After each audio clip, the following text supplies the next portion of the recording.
Bonsoir, mesdames, messieurs, et merci de nous rejoindre. Vous êtes partout dans le monde à pouvoir nous suivre. Je suis très heureuse de vous retrouver encore une fois pour ce nouveau rendez-vous d'actualité. C'est déjà votre émission qui commence.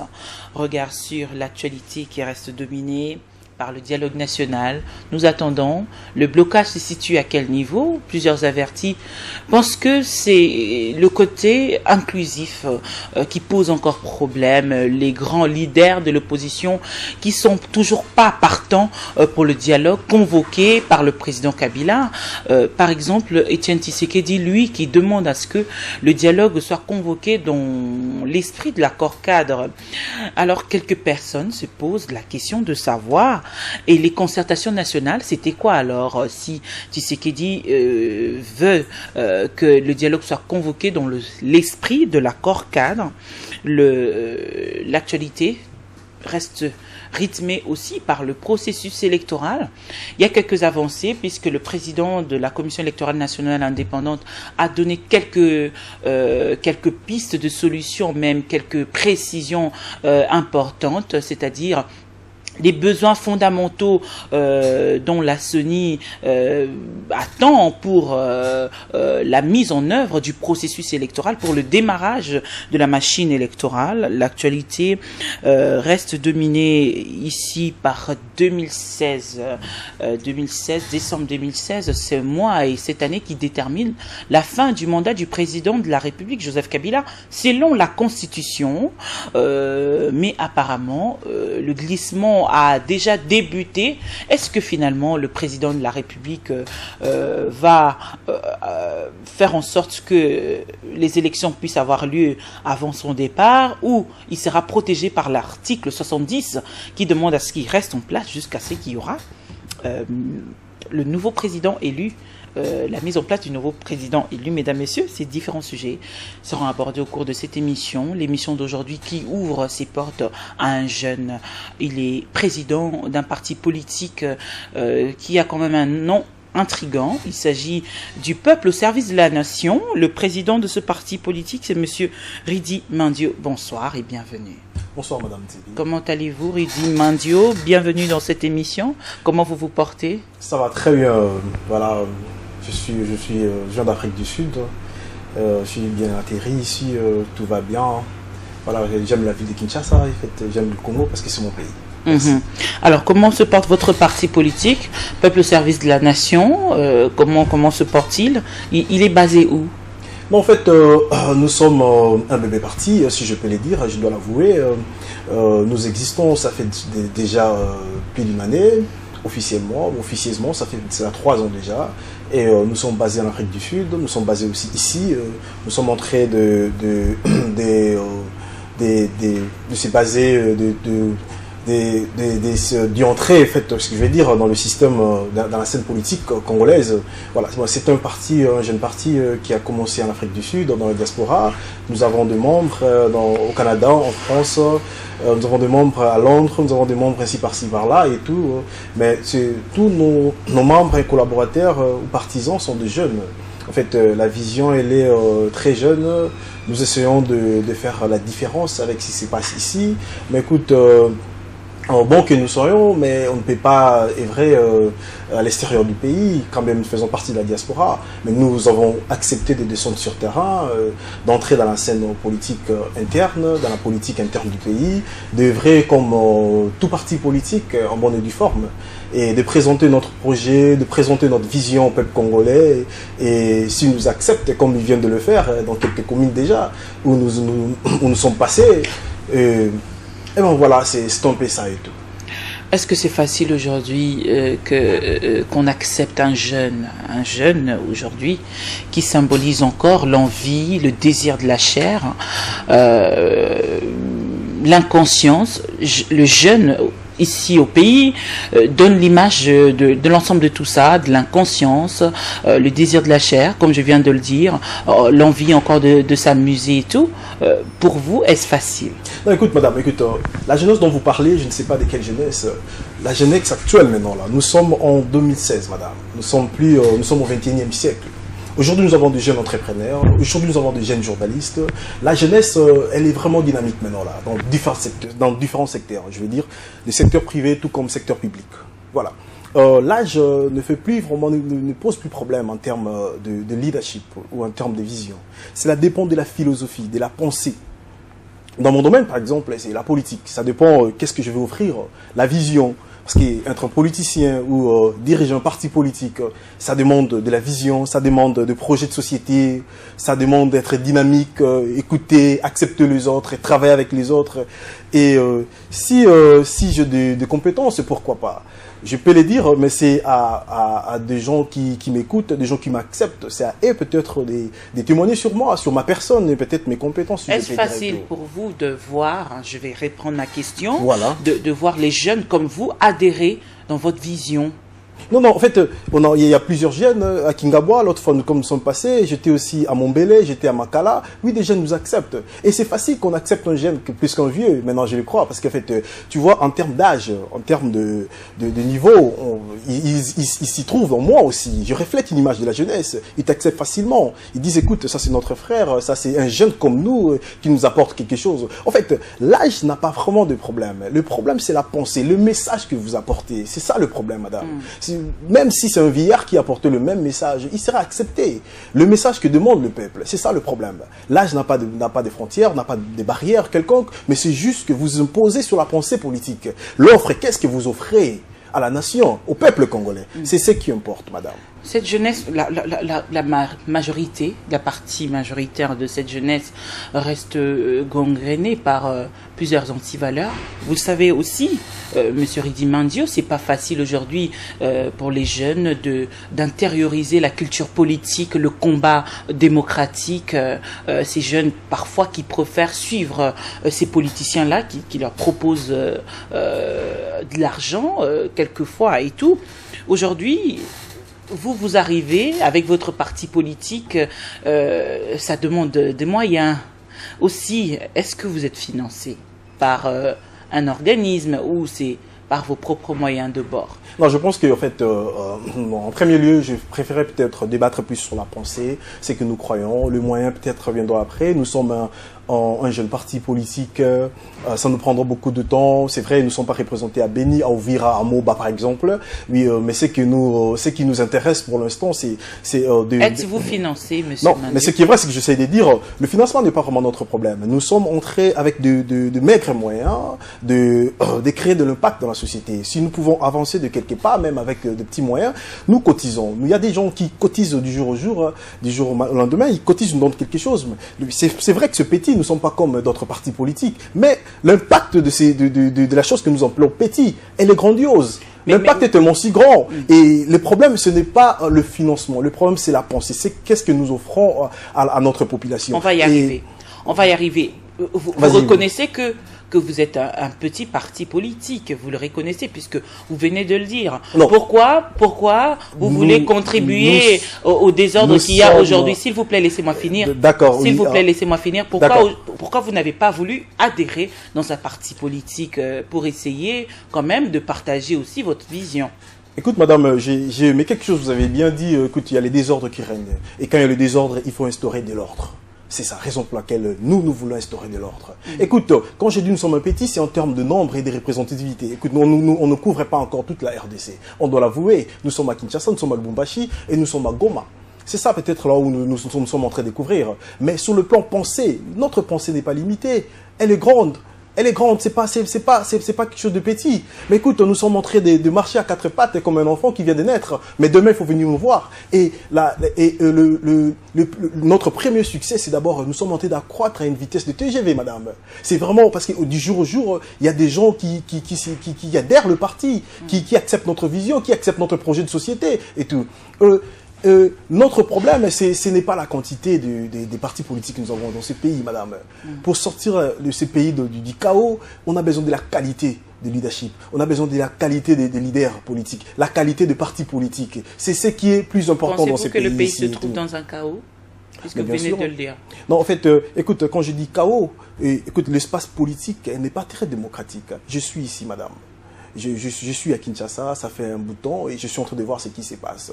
Elle n'est pas trop démocratique. Il n'y a pas vraiment ouverture. Donner des indices, allez-y. Non, en fait, oui, l'espace politique n'est pas trop ouvert. Tu vois, il faut l'avouer.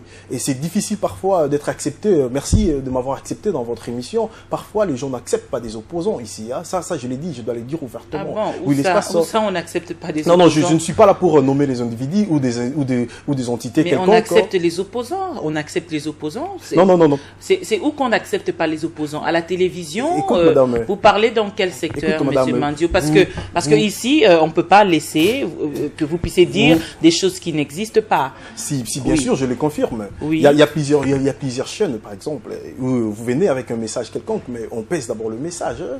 Regarde, écoute, on vous regarde d'abord, venez de quelle audience et tout. Il y a beaucoup de tendances politiques, madame. Écoute, nous sommes dans un pays où la démocratie n'est pas vraiment complète. La démocratie, c'est encore un bébé démocratie, je peux l'appeler ainsi, tu vois. Il y a des gens qui crepusent en prison, des prisonniers politiques qui sont en prison, qui crepusent en prison sans jugement, sans aller en tribunal.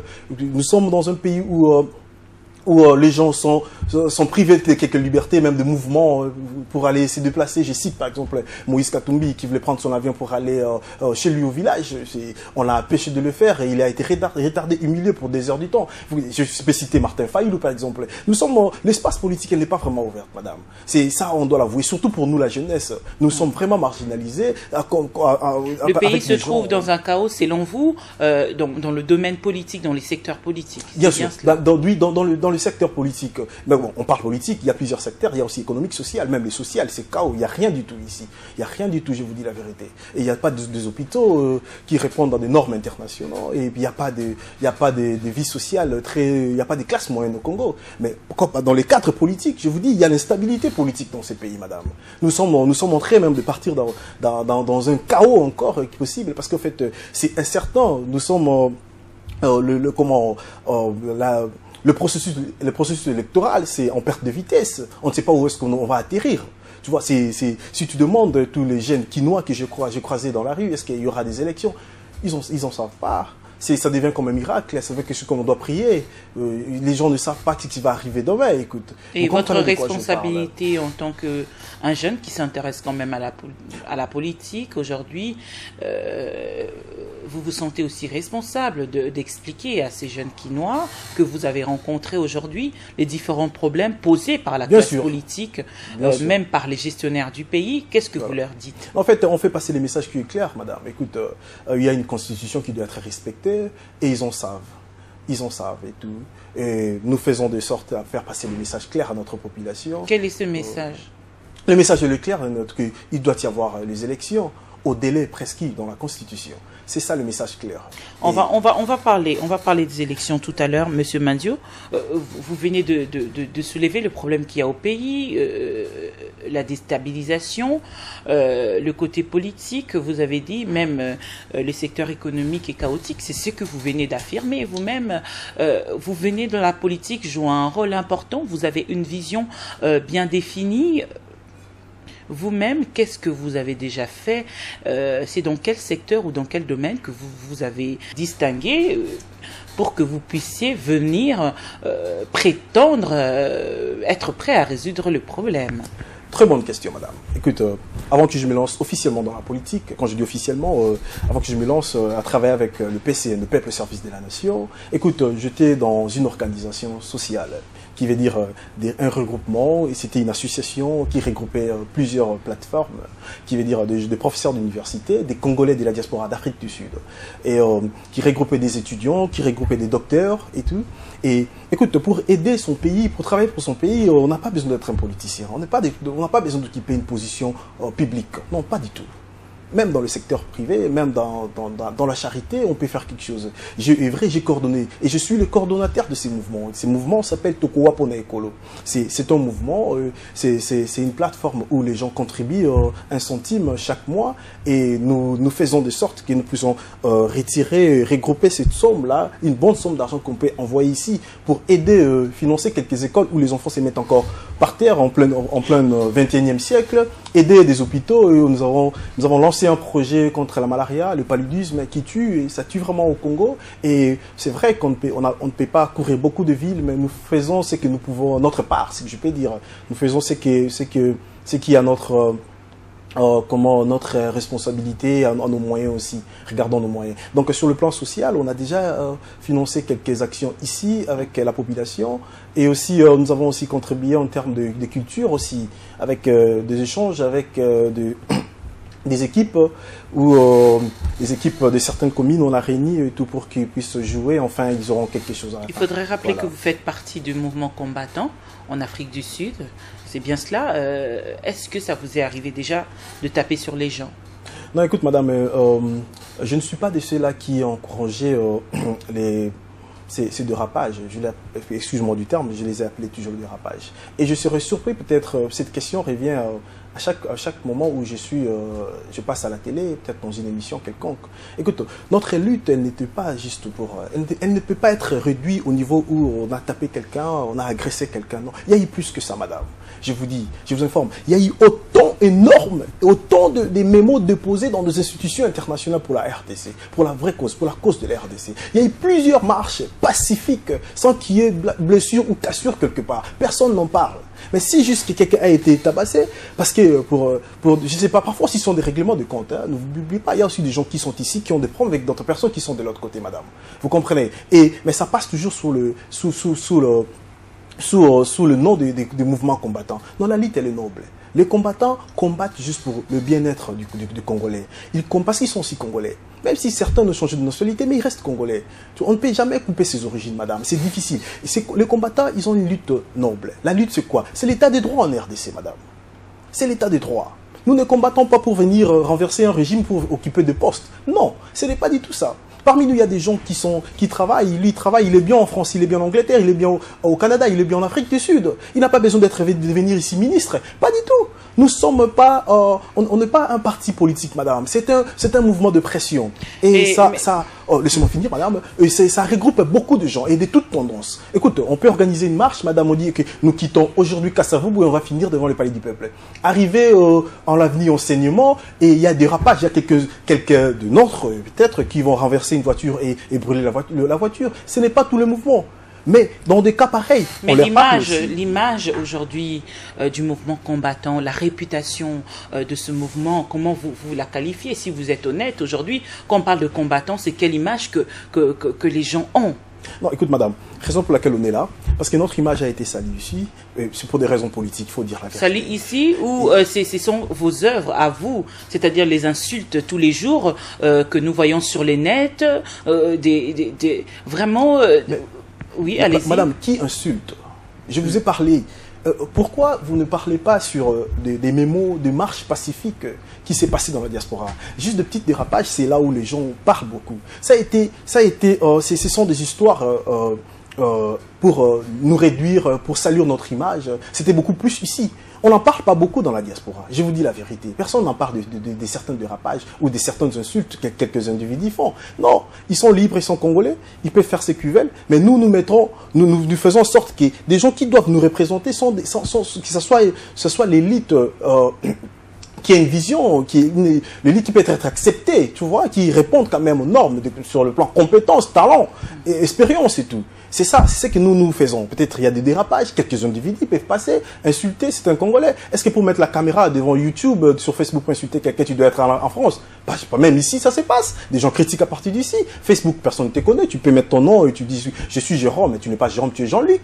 Et tu lances peut-être quelque chose, des insultes et tout. Ce n'est pas ça le problème. Notre message, je vous dis, même au gouvernement congolais, les messages étaient passés, madame. Raison pour laquelle nous sommes là sur terrain, pour donner une autre image, une nouvelle image de nous, pour dire voilà ce que nous croyons, voilà ce que nous sommes vos frères, voilà nous luttons pour ça.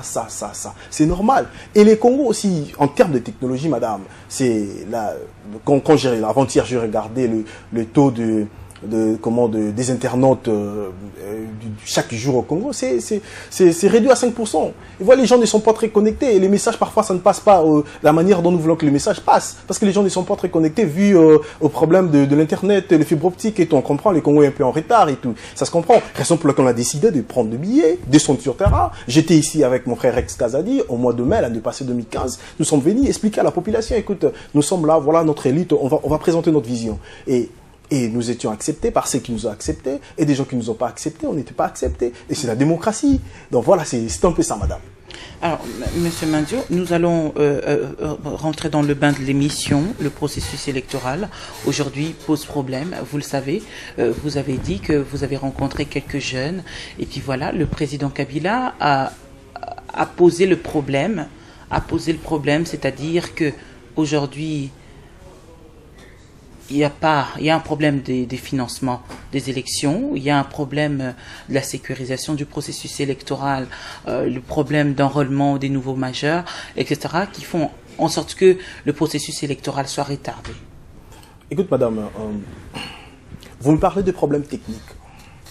Vous me parlez que de problèmes techniques, des problèmes qui ne sont pas... Vous me parlez que des problèmes techniques, pas des problèmes institutionnels. On a juste des problèmes, tous ces problèmes techniques que nous avons aujourd'hui, ça a été médité en homme et conscience pour que nous arrivions là, tu vois. Et que je l'ai défini juste avec une phrase, j'ai dit, écoute, c'est manque de volonté politique, et motivé par quelques individus qui veulent conserver le pouvoir, qui ne veulent pas des élections. C'est le même discours, discours que toute l'opposition a aujourd'hui, mais c'est ça la réalité, Monsieur Mandio. Écoute, c'est la réalité, madame. Mais savez-vous que je me base sur le rapport des experts, parce qu'ils sont professionnels, madame. Il y a l'OIF qui a visité, qui a envoyé ses experts ici. La CENI, elle n'est pas aussi si grande que l'OIF. L'OIF couvre beaucoup de pays d'Afrique, beaucoup de pays, ils assistent dans beaucoup de processus électoraux en Afrique ainsi que dans le monde, madame. Les experts sont passés par ici, ils ont dit clair et net que pour réorganiser ou update, comme disent les anglophones, les fichiers électoraux, veut dire enrôler les jeunes majeurs, veut dire enlever les fictifs, parce qu'il y a plusieurs noms qui figurent là-bas qui n'existent pas, enlever par exemple des morts, plus d'1 million de morts. Madame, écoute, ça ne prendra que 4 à 5 mois. C'est ça le rapport final de l'OIF. Et vous ne direz pas que la CENI, même la même CENI que vous entendez parler, madame, il y a les problèmes techniques, certes, mais la CENI dont vous parlez, ça c'est mon opinion, moi, personnelle, madame. Laissez-moi vous dire quelque chose. La CENI, ce n'est pas un bébé CENI. La CENI n'est pas née hier ou avant-hier, madame. Elle a organisé des élections en 2006 et en 2011. Des élections. Malgré toutes les contraintes, il y avait beaucoup de problèmes. Mais ils ont abouti à nous donner des chiffres. Ils ont réussi à faire quelque chose. Et en 2011, quand ils ont révisé les fichiers avec 25 millions de personnes, mais c'était dans 5 mois. Et pourquoi maintenant là, jusqu'à ça doit nous prendre 16 mois, 15 ou 16 mois, qui est énormément impossible pour que, enfin, d'handicaper, de ralentir le processus électoral. Encore un autre discours. Vous le savez, c'est pas les discours qui va résoudre le problème, Monsieur Mandio. Ce sont les actions concrètes. Le président de la CENI, en dépit du rapport de l'OIF, en dépit du rapport des experts de tout ce que vous pouvez me citer aujourd'hui, dit qu'il a besoin de 16 mois. Il a besoin de 16 mois, il a besoin de plusieurs hélicoptères, il a besoin d'un gros montant aujourd'hui que le gouvernement de la République n'a pas encore montré vraiment la possibilité de mobiliser. Alors tout ça, c'est des réalités. Vous pouvez en rire, c'est vrai. Vous pouvez en rire, s'il vous plaît. Laissez-moi finir. Vous pouvez en rire, vous pouvez dire que c'est faux, c'est un manque de volonté politique. Mais ces gens-là, ce sont ces gens-là qui gèrent le pays. Le président Kabila, c'est lui le président de la République. C'est lui qui a dit qu'il y a un problème. Et vous êtes géré par lui. Madame Et qu'est-ce que vous comptez faire? Madame Zibi, ici, il faut parler de président Kabila, pas comme la personne de l'homme. Il faut défendre, il faut parler comme étant institution. Ce n'est pas... c'est question de responsabilité, madame. Soyons clairs et nets. C'est de la responsabilité de la CENI de s'y mettre au boulot. Ce n'est pas au peuple congolais de commander ou de venir à genoux pour dire, écoute, nous demandons les élections. Non, madame, la Constitution, c'est la loi fondamentale. Elle est sacrée. La Constitution, c'est comme la Bible pour les chrétiens. La Constitution, c'est comme le Coran pour les musulmans, madame. On ne la change pas. Tout y est écrit, tout y est. Point barre. Vous comprenez de quoi je parle? C'est question de responsabilité. Attends, je vous dis quelque chose, madame. Savez-vous que toutes les entités composantes pour la bonne tenue des processus électoraux, qui veut dire crédible, tu sais que tous ces organes existent et les gens travaillent, qui sont payés mensuellement par l'argent des contribuables congolais. Vous le savez, madame. Mais on doit leur donner du travail. On doit leur donner du travail. Pour finir, il faut commencer. On n'a même pas entamé le processus, mais on disait que ça serait impossible. Par quel miracle, madame? On doit commencer. Pour finir, il faut commencer. On n'a même pas entamé le processus. Il faut d'abord commencer et avançons. On va voir le résultat. Mais c'est jusque-là, au moment où on nous informe que c'est difficile, nous perdons encore beaucoup de temps. Au moment où on nous informe, c'est difficile et tout. Soit vous êtes au courant de ce qui se passe au pays, soit non. Soit vous suivez l'actualité, non. Bien sûr. Comment comptez-vous, comment pouvez-vous dire qu'ils doivent commencer dès lors que le président de la CENI a besoin d'avoir un consensus, c'est-à-dire que il doit avoir les différents points de vue de la classe politique, parce que c'est cette classe politique qui constitue des différentes parties prenantes au processus électoral. Aujourd'hui, ça pose problème.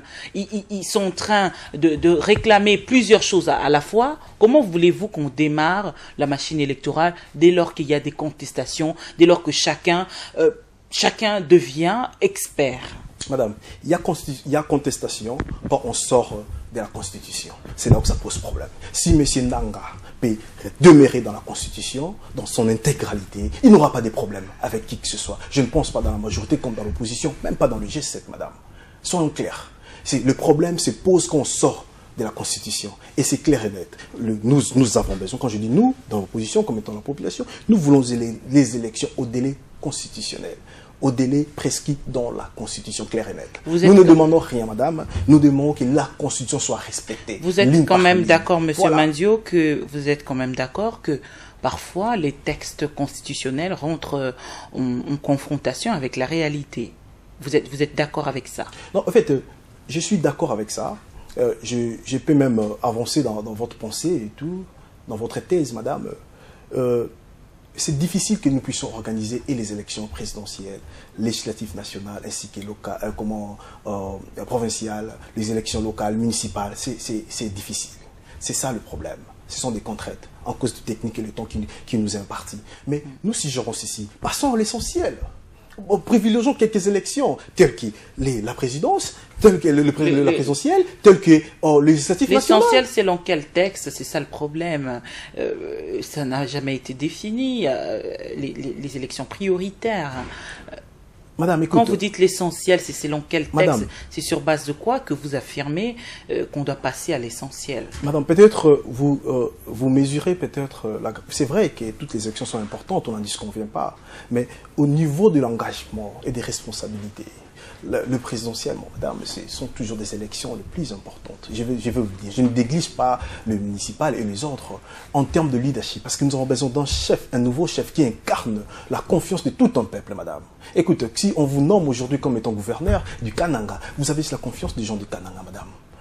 Important, quand je dis essentiel et important, je cite la présidence. Pourquoi? Parce que nous voulons avoir quelqu'un qui aura la confiance de toute la nation. Quelqu'un dont toute la nation va dire, écoute, moi je suis à Beni, je suis à Ouvira, à Moba, je suis à Mbanzaka, à Mbanzangung, à Malemankulu, je suis à Nyoki, je suis à Boutembo par-ci par-là. J'ai voté un homme que je fais confiance, et un homme qui incarne mon espoir, un homme qui va me représenter, et mon avenir et l'avenir de mes enfants sont garantis. Je peux déjà le voir. C'est ça les élections prioritaires. Ce n'est pas défini, mais selon moi, quand nous regardons, nous voyons l'impact. Il y a plus d'impact dans la présidentielle que dans le législatif, provincial et autres, madame.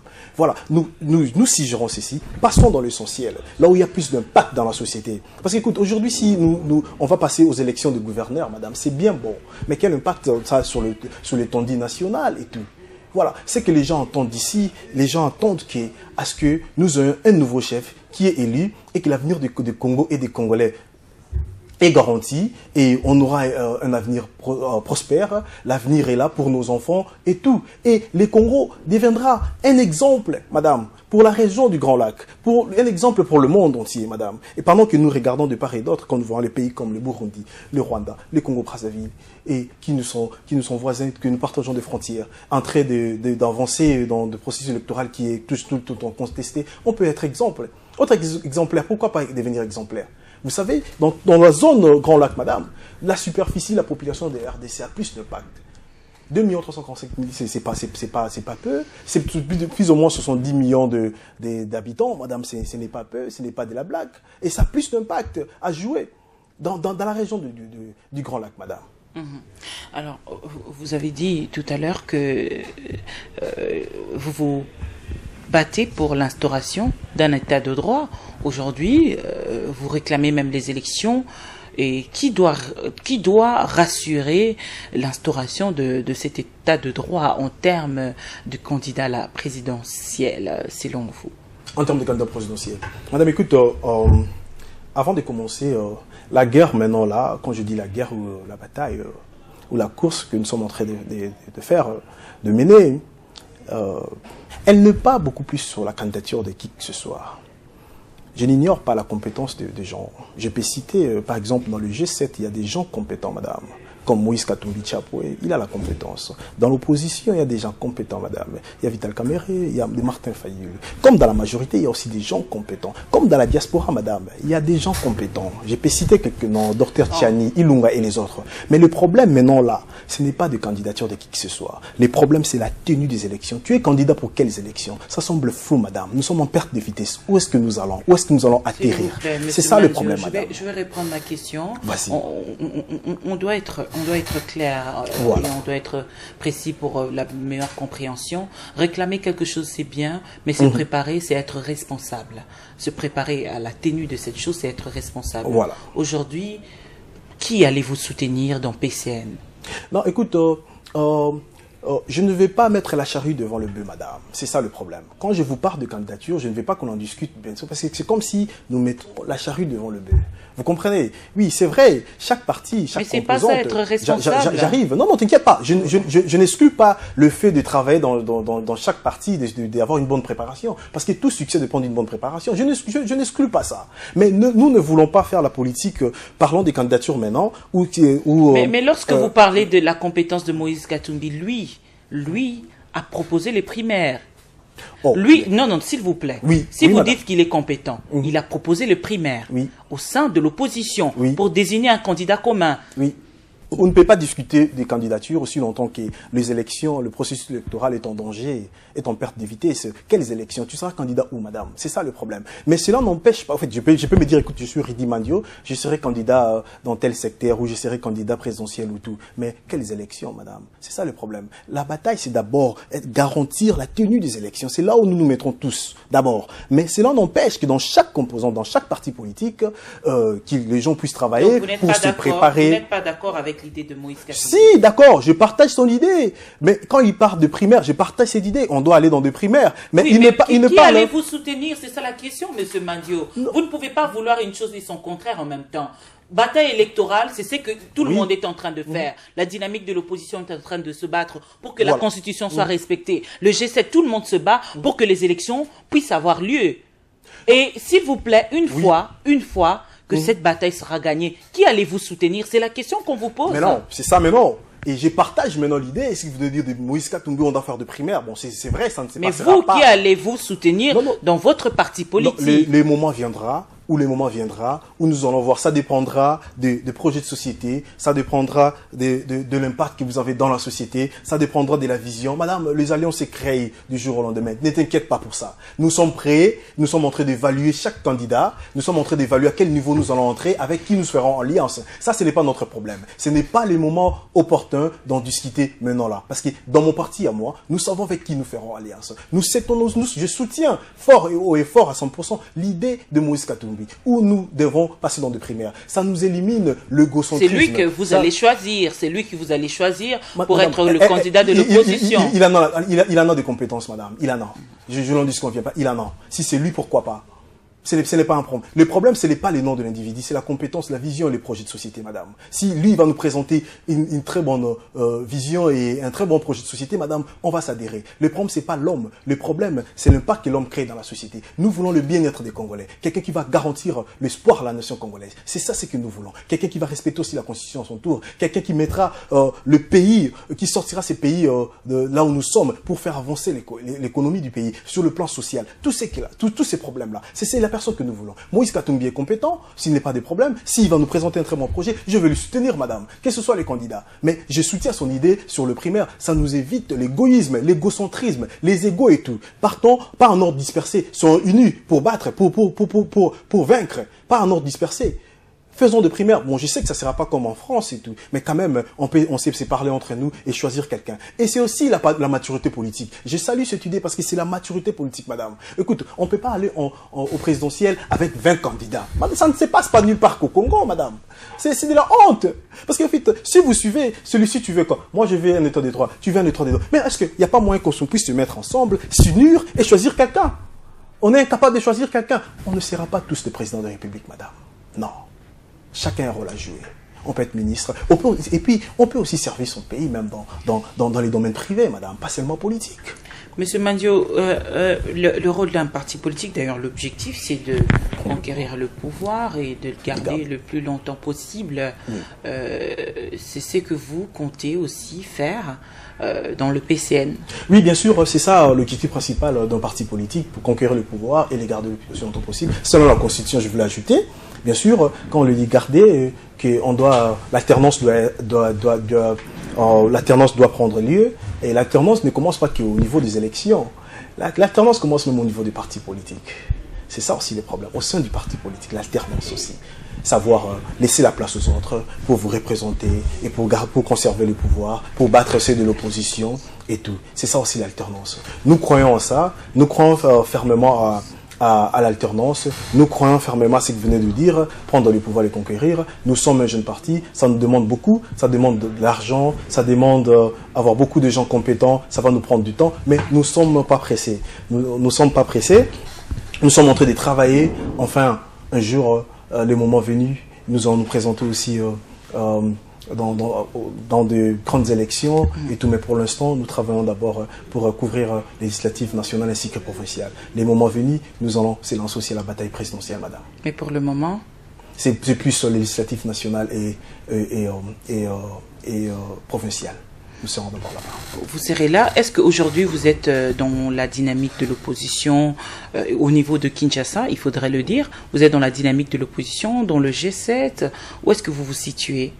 En fait, j'entreprends de très bonnes relations. Quand je dis relations, pas relations personnelles, des relations de courtoisie avec beaucoup d'opposants de dynamique comme de G7. Vous êtes où? Je parle pas de vous, je parle de PCN. PCN se trouve dans quelle plateforme politique? C'est ce que je veux dire. Nous sommes en train d'entrer d'abord, nous sommes en train d'observer.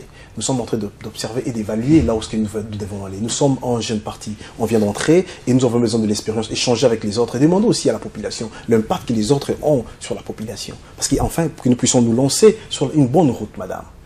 Voilà. Alors, Monsieur Mandio, le président Kabila propose un dialogue national, plusieurs organismes aussi, institutions internationales, l'OIF, les Nations Unies, l'Union africaine vous encouragent, vous, la classe politique, à aller dialoguer pour finalement baliser le chemin pour l'organisation des bonnes élections, des élections apaisées, crédibles, mais aussi transparentes. Oui, écoute, Madame Zimbe, la majorité présidentielle, le président Kabila veulent le dialogue et tout. L'ONU et les autres, des institutions internationales veulent le dialogue. Mais ce n'est pas le même dialogue, madame. Nuance, s'il vous plaît. Ce n'est pas le même dialogue. C'est le dialogue de l'autre côté, de la majorité.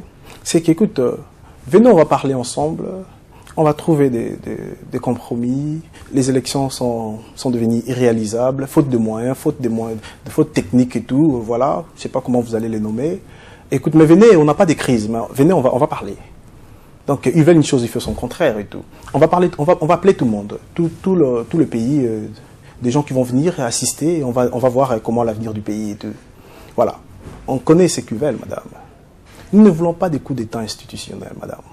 Nous ne voulons pas la Constitution soit violée ou mettre à l'écart. Nous ne voulons pas créer encore une autre Constitution ou la revoir encore, madame. Et je vais aller très loin.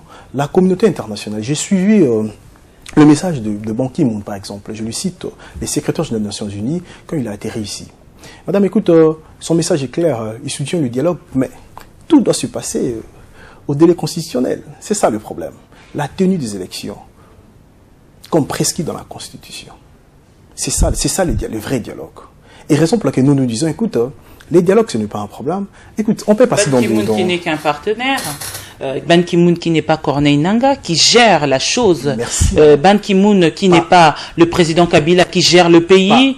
Aujourd'hui, il peut donner son point de vue, mais les personnes qui subissent ces différentes réalités disent le contraire. Madame, écoute, peut-être vous ignorez l'impact qui est de la position... Je n'ignore rien du tout, je n'ignore rien du tout. Je suis clair, Ban Ki-moon n'est pas Corneille Nangaa, c'est ce que j'ai dit. Je n'ignore rien du tout. Je vais vous dire quelque chose, madame. Les Nations Unies est un grand partenaire de la RDC.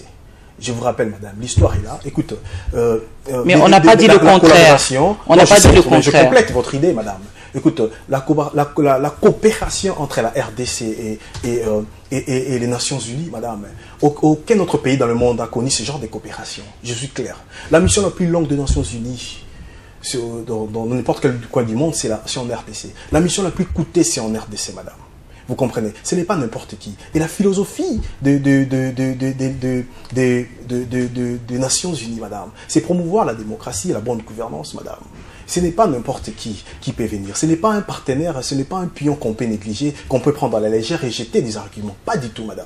C'est quelqu'un qui représente, qui incarne la paix, quelqu'un qui incarne la démocratie. Je ne donne pas d'éloge 10 sur 10 aux Nations Unies. Non, je ne dis pas ça. Ils ont aussi des endroits où ils échouent. Ils ont des problèmes comme... Je suis parmi des gens qui ont combattu les Nations Unies. Quand ils recevaient beaucoup d'argent ici, pourtant les femmes étaient violées. Dans l'est du pays, là où ils ont plus un grand nombre, 75% de troupes, c'est à l'est du pays, mais pourtant il y avait toujours des chefs de guerre qui régnaient, il y avait une succession de guerres, de massacres, de tueries et tout. J'ai condamné cela. Mais les Nations Unies ont changé, ça c'est juste une parenthèse, 2 ans passés, quelques années passées, ils ont changé, ils ont commencé à démanteler tous les réseaux de rébellions qui naissent comme des petits champignons, ils ont commencé à déloger tous les seigneurs de guerre, ils ont quand même fait quelque chose de positif et tout. Et quand quelqu'un pareil qui vient, qui atterrit ici, qui donne son point de vue, madame, c'est à prendre en considération, ce n'est pas n'importe qui. Voilà. Et je sais que ce n'est pas Corneille Nangaa, même Corneille Nangaa dont vous parlez, madame. Corneille Nangaa qui sort maintenant comme étant quelqu'un... Moi, quand j'ai vu Corneille Nangaa, je connais l'expérience que monsieur a. Et Corneille Nangaa nous donne, monsieur Nangaa nous donne maintenant une figure un peu de désespoir. Écoute, je ne peux rien vous amener, je ne peux rien vous offrir. Écoute, c'est rien, tout est difficile. Mais la compétence, l'expérience qu'il a dans la CENI, pourquoi il ne peut pas l'utiliser? C'est parti où, madame? Ça disparaît. C'est ça volatilisé. Comment ça? Vous comprenez de quoi je parle? Donc, ce que je voulais dire, les Nations Unies, ce n'est pas n'importe qui. Les secrétaires généraux, ce n'est pas n'importe qui. Parler de contraintes en disant que, au regard de ces différentes contraintes, nous avons besoin de 16 mois pour l'organisation des élections, nous avons besoin de plusieurs hélicoptères pour la bonne organisation, nous avons besoin de tel montant. Cela se traduit par un déficit de compétences, selon vous. Non. Oui, bien sûr. Oui, c'est un problème de déficit de compétences. Parce qu'en fait, il a travaillé avec Ngoyi Mulunda. Ngoyi Mulunda a révisé les fichiers dans 5 mois ou 7 mois, si je maîtrise pas vraiment bien le mois, mais c'est entre 5 et 7 mois. Et aujourd'hui, on a le même problème. Et la technologie a avancé. Oui, c'est vrai que la forme des problèmes peut changer, mais la technologie aussi, elle est avancée. C'est en notre faveur. Il faut utiliser la technologie, madame. Et ça sera plus facile. Donc pour vous voulez aller aux élections, peu importe les prix, peu importe les désordres qu'il y aura, peu importe l'atterrissage, aller aux élections pour aller, peu importe, mais respecter le délai constitutionnel. Madame, si nous partons aux élections, je ne partage pas cet avis. Si nous partons aux élections aujourd'hui, avec toutes ces contraintes, madame, les résultats ne seront jamais crédibles. Nous aurons besoin de résultats crédibles. Nous voulons que la personne qui... Attends, j'arrive. Non, Nion, s'il vous plaît. Je finis, madame. Écoute, il évite que les erreurs du passé se répètent. Madame, il n'a pas dit qu'il va rester au pouvoir. Il a dit qu'il évite que les erreurs du passé se répètent. Voilà pourquoi il veut dialoguer avec la classe politique. S'il vous plaît, madame. Écoute-moi, madame Zimbi. Il y a un problème ici très, très sérieux. Le problème ici, c'est quoi? On définit les problèmes. Ils nous disent, quand je dis ils, la majorité présidentielle et le président Kabila, ils nous disent ceci: il y a un problème de financement. Mais il y a des gens compétents, des institutions qui ont la responsabilité de remplir ses devoirs, madame. Je cite le gouvernement, par le Premier ministre, je cite le Parlement, qui s'occupe de ces problèmes-là. Ce sont des institutions qui existent, madame, qui n'est pas dissous, qui fonctionnent à bonne et due forme, madame, à ce que je sache. Et encore, on nous parle du fichier électoral. Cela revient de la compétence de la CENI, madame, pour enrôler et tout. Et Nanga qui nous dit, monsieur Ndanga qui nous dit, écoute, c'est impossible et tout.